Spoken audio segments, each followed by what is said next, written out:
Drive like a pro, think, react, drive smart. Hello everyone and welcome to my channel. Today we will check how well you know traffic rules. I have prepared for you some interesting and slightly tricky traffic situations that any driver can face.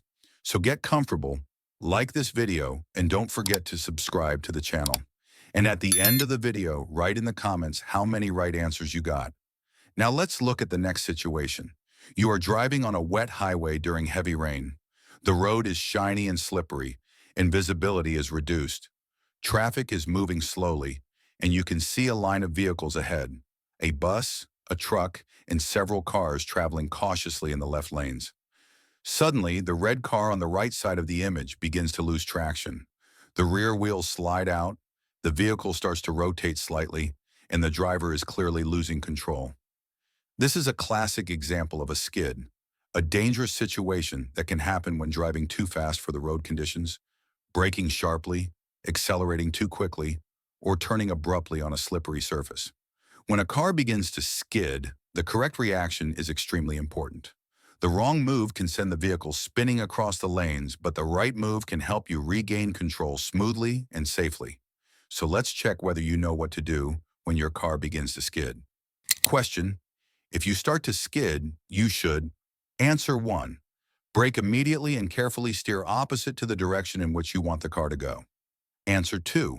Brake immediately and carefully steer in the direction in which you want the car to go. Answer 3. Ease your foot off the gas and carefully steer opposite to the direction in which you want the car to go. Answer 4.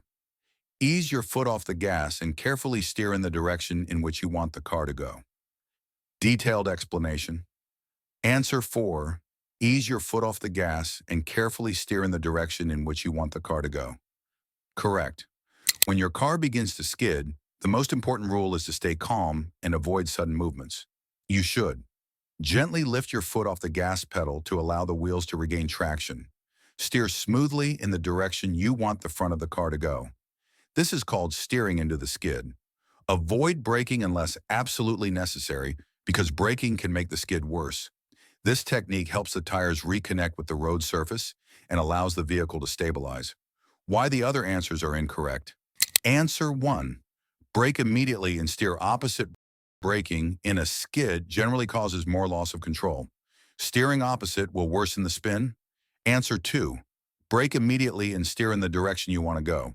Even though the steering part is right, braking is wrong in this situation. Sudden braking makes the skid more severe. Answer 3. Ease off the gas but steer opposite.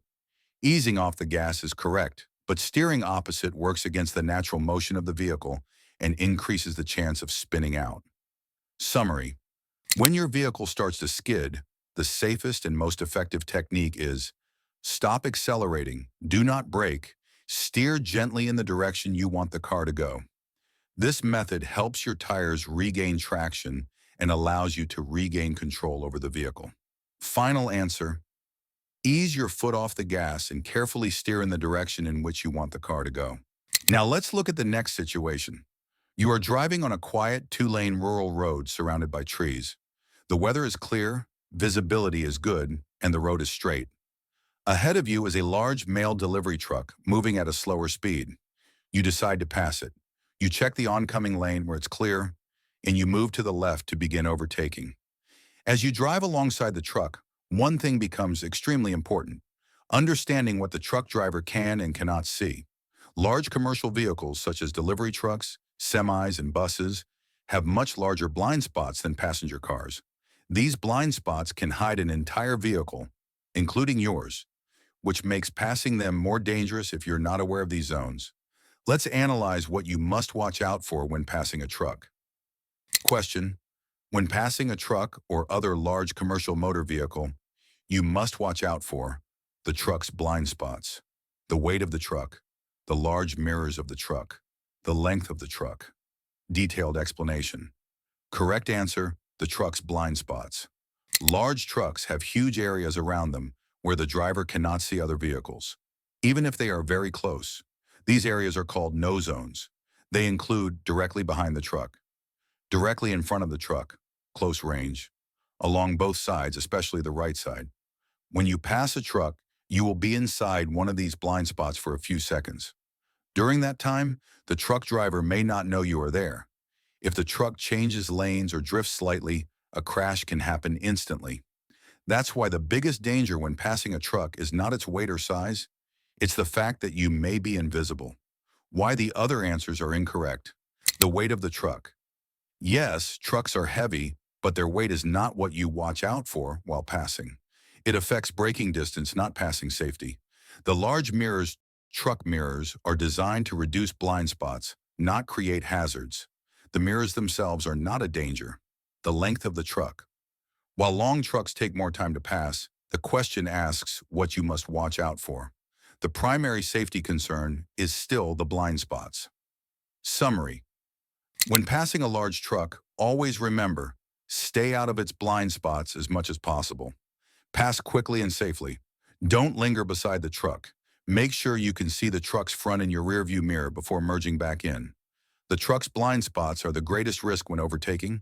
Final answer, the truck's blind spots. Now let's look at the next situation. You're approaching an intersection on a quiet residential street. Your plan is not to turn inside the intersection, but immediately after it.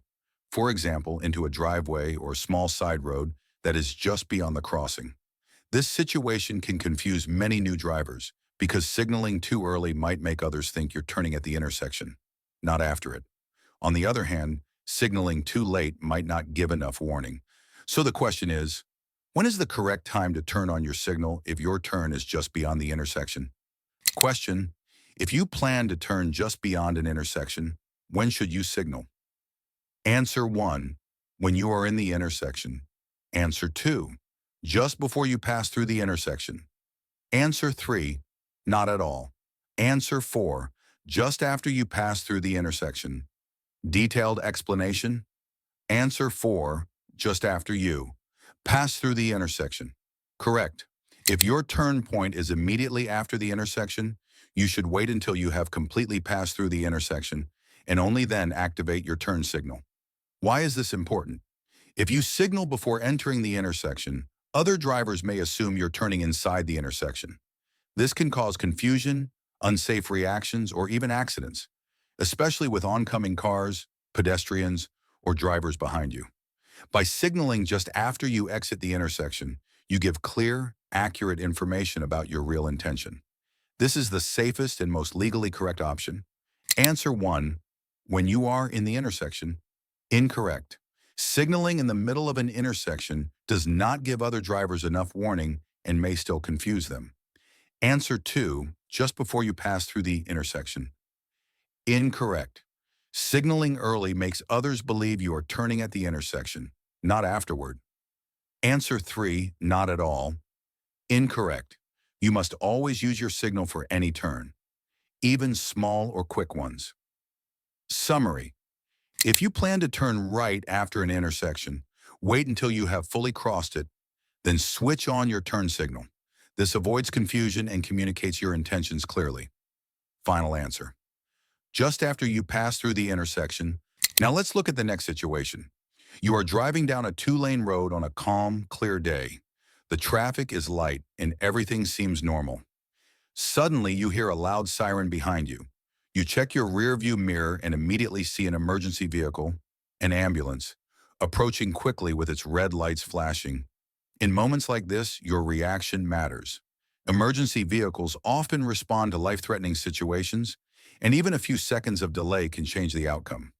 That's why drivers must know exactly what to do the moment an ambulance, police car, or fire truck is coming up from behind. Let's break down the rules so you can choose the correct response.